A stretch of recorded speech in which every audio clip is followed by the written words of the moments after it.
0.0008 0.072 ভাগ 9 সমান কত?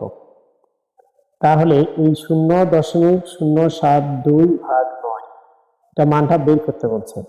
তাহলে যেহেতু ভাজক, এই যে ভাজক 9 দশমিক মুক্ত আছে, তাহলে এখানে আমরা খুব সহজে 9 দিয়ে এটাকে ভাগ করব। 0.072, তাহলে 9কে 0কে ভাগ করলে মোটামুটি 0 হয়ে যায়, তাহলে 0 বসালাম।